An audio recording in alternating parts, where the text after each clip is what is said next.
sont des gouttes, et j'ai voulu les lier à travers des photos que j'avais faites un petit peu partout dans le monde, et je me suis dit, tiens, ça serait drôle d'en faire quelque chose de particulier.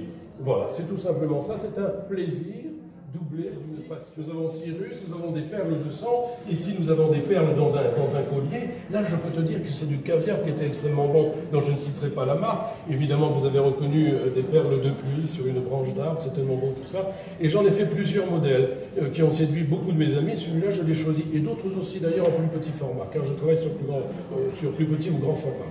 Qu'est-ce qui t'a inspiré à faire des créations comme ça? Alors écoute, je ne sais pas, c'est d'abord le plaisir de créer. Tu sais que dans mon métier, j'aime le théâtre, j'aime la musique, je suis dans tous ces arts-là. Et puis la photo me passionne depuis très longtemps et je voulais assembler quelque chose. D'ailleurs ici, au Novotel, j'ai quelques autres tableaux assez drôles. D'ailleurs les gens rient beaucoup en les voyant. Il y en a un qui s'appelle, je cherche son nom, c'est le palais des poulpes, des palpes et des pulpes. Pourquoi? Ben, allez le voir, vous comprendrez.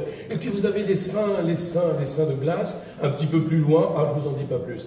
Et puis, tu m'as posé une question en aparté tout à l'heure, est-ce que je travaille sur une série? Oui, j'ai des séries alors tout à fait imaginaires, où on va traverser une forêt, cette forêt où l'arbre régnait il y a encore 2 millions d'années, malheureusement a été investi par l'homme. Et là, c'est une catastrophe, et nous avons un arbre qui a été un peu comme un élu choisi, et c'est cette histoire que je raconte à travers des photos et des montages.